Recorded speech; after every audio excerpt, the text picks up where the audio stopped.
In the 1840s, a traveler brought home a souvenir from Egypt, a mummy displayed in his sitting room like a piece of exotic furniture. Years later, the linen wrappings of that mummy revealed something far more intriguing, a mysterious text written in the lost language of the Etruscans. Scholars pieced together its fragments, discovering what seemed to be an ancient religious calendar filled with cryptic rituals and references to forgotten gods. But how did this rare manuscript written centuries earlier in Italy end up shrouding an Egyptian corpse? And could decoding its secrets disturb something best left untouched?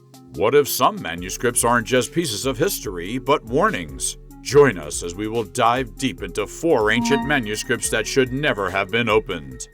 Imagine a dusty cave in Chiapas, Mexico, where looters stumbled across something extraordinary back in the 1960s, a bundle of ancient artifacts buried away for centuries.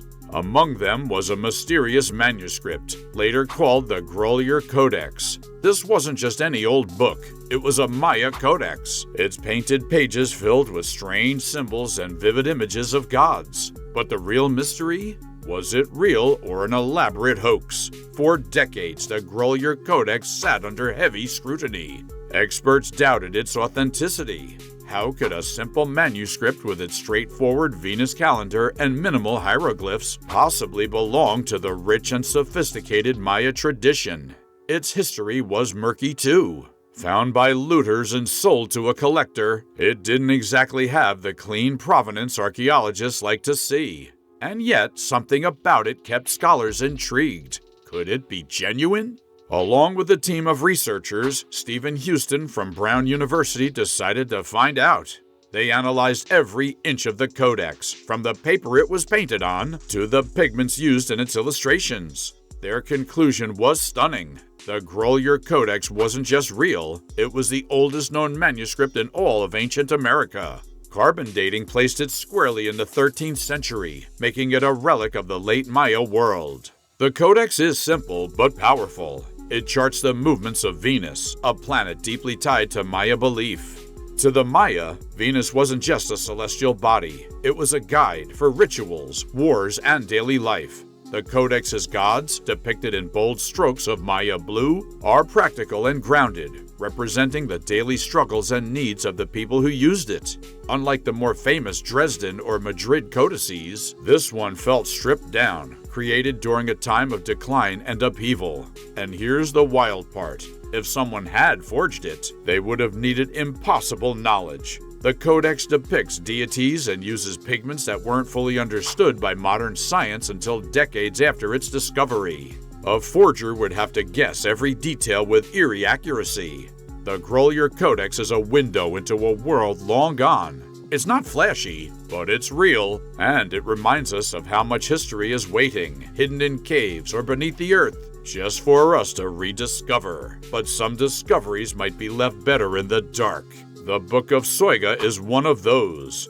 This strange manuscript first surfaced in the hands of John Dee, a scholar and advisor to Queen Elizabeth I, who had a fascination with the occult.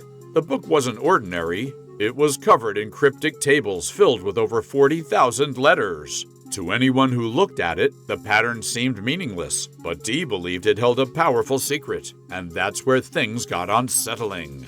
Rumors claimed the book carried a curse. Anyone who unlocked its mysteries would die within 2.5 years. Dee didn't take the warning lightly. He sought answers from Edward Kelly, a medium who claimed to communicate with angels. Together, they reached out to the Archangel Uriel. When asked about the book, Uriel said it wasn't just any text. It was a sacred manuscript given to Adam in the Garden of Eden by angels. But here's the twist. Only the Archangel Michael could decode it.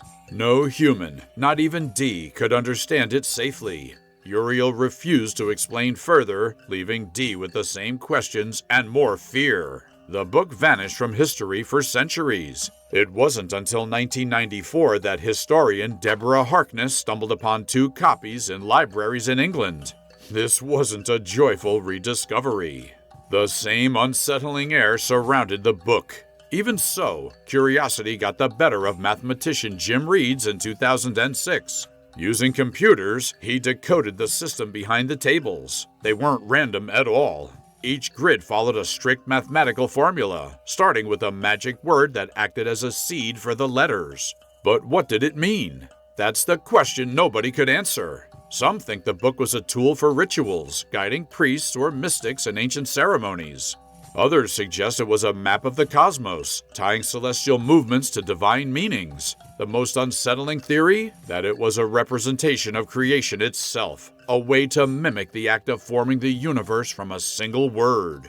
Even with modern tools, the book's purpose remains a mystery, and maybe it's better that way. What if the rumors are true? What if understanding the Book of Soiga means paying a price too steep to imagine? Some knowledge carries a weight we aren't meant to bear. The Linen Book of Zagreb is one more story of such unsettling discoveries. In 1848, a Croatian official named Mihailo Baric purchased a mummy during his travels in Europe. He brought it back to Vienna, proudly standing it upright in his home. He unwrapped the linen bandages, displaying them in a separate glass case, never noticing the strange symbols covering the fabric. To him, it was just an exotic souvenir, but the writing was anything but ordinary. Decades later, the mummy ended up in a museum in Zagreb, where the inscriptions caught the attention of scholars. At first, they thought it might be an Egyptian text, perhaps hieroglyphs or Coptic script. It wasn't. After years of confusion, a breakthrough came when the writing was identified as Etruscan, a language from ancient Italy that has baffled linguists for centuries. That's when the questions began. How did a piece of Etruscan fabric, likely over 2,000 years old, end up wrapped around an Egyptian mummy? What was it doing there? And most importantly, what did it say? The text, known now as the Liber Linteus, or the Linen Book of Zagreb, is the longest surviving record of the Etruscan language. It's written on linen cloth and stitched together like a book, with columns of text arranged neatly from right to left. The language, though partially deciphered, remains mysterious. We know it likely served as a religious calendar, detailing ceremonies and rituals for various gods, but beyond that, nobody knows for sure. There's something haunting about it. The gods mentioned in the text, deities like Aita, the god of the underworld, and Nortia, the goddess of fate, aren't the kind you'd call comforting. The rituals described seem to tie life, death, and seasons. They hint at sacrifices, libations, and ceremonies performed on hilltops, in cemeteries, or by rivers. Some even involve offerings of piglets and other animals. But it's not just what the text contains, it's the eerie journey it took. A religious manuscript from Tuscany somehow ended up in Egypt, wrapped around the body of a woman named Nessie Hensu.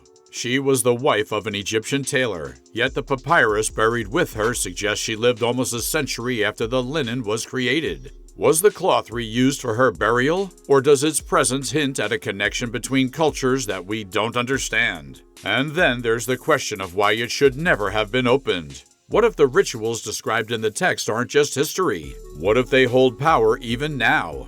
After all, the Etruscans believed deeply in fate, omens, and the influence of gods. What if unfolding the linen, exposing it to light, eyes, and curiosity, disturbed something meant to stay hidden? The unsettling feeling only grows when you consider what remains unsolved. The text contains phrases and names that linguists haven't yet been able to translate. Without a Rosetta Stone for Etruscan, much of its meaning is guesswork. Yet, even fragments of understanding are enough to stir unease. Words tied to sacrifices and invocations hint at practices that may not belong to our world anymore. But others wonder if it holds something darker, something that should have stayed buried alongside the mummy it once shrouded. The Coptic Handbook of Ritual Power is another such relic, a book where the line between ancient magic and early religion blurs in ways that leave you questioning how much we're meant to know. This manuscript, written in Coptic nearly 1,300 years ago, is no ordinary text. It's a collection of spells and invocations meant to influence the world in ways we can't explain. Some of it seems harmless enough, rituals to bring love or success. But then you find sections meant to banish spirits, to ward off demons, or even cure deadly diseases like black jaundice, a sickness that still haunts us today. The book's origins are as shadowy as its contents. No one knows exactly where it came from. It ended up in the hands of a dealer in Vienna, who sold it to a museum in Sydney in the early 80s. Before that, its journey is a mystery. Scholars believe it was written in Upper Egypt, in a time when early Christians lived alongside the remnants of ancient Egyptian beliefs. That mix of traditions gave rise to something truly unique and deeply unsettling. At the heart of the book is a mysterious figure called Baki Teotha. The invocations to this being suggest it was a powerful force, a ruler over serpents and material forces. But no one knows who or what Baki Teotha was. Was it a god? A demon? A concept from some forgotten theology? The name doesn't appear in any other texts, and maybe that's for the best. The less we know about a power like that, the less we risk drawing its attention. The book is also tied to the Sethians, an early Christian sect that worshipped Seth, the third son of Adam and Eve. To them, Seth was more than a biblical figure. He was a savior, a bringer of divine knowledge. The Sethians believed in rituals and secret teachings that could lead to enlightenment. But the mainstream church labeled them heretics. And by the time this book was written, the Sethians were disappearing. The Coptic Handbook seems to sit at the edge of that disappearance, blending Sethian ideas with more orthodox Christian practices. It's a snapshot of a moment when two worlds collided, when magic and religion weren't so different from each other. But the power in this book isn't just historical. Its spells are shockingly practical. One teaches you how to bind someone to your will using nails driven into a doorframe.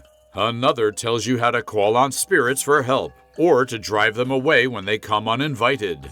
These aren't abstract ideas, they're instructions, and that's what makes this book so dangerous. Think about it. If the rituals work, then we're talking about a tool that can manipulate the physical and spiritual world. If they don't, then it's still a book written by people who believed they could tap into forces beyond human understanding. Either way, it's unsettling. Even the way the book came together adds to the mystery. Scholars think the invocations and spells were originally separate, combined later into a single handbook.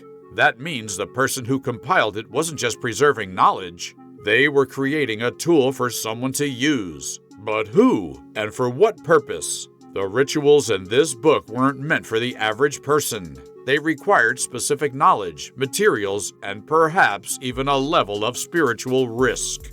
Yet, the people who used it weren't priests or monks. They were something else entirely. Practitioners of ritual, magicians in all but name. They operated on the fringes of society, performing rites no one else dared to try. And now, their secrets are in plain sight for anyone who can read them. When you look at this book, you can't help but wonder, were these rituals abandoned because they were ineffective, or was it because they worked too well? That's a question we may never answer.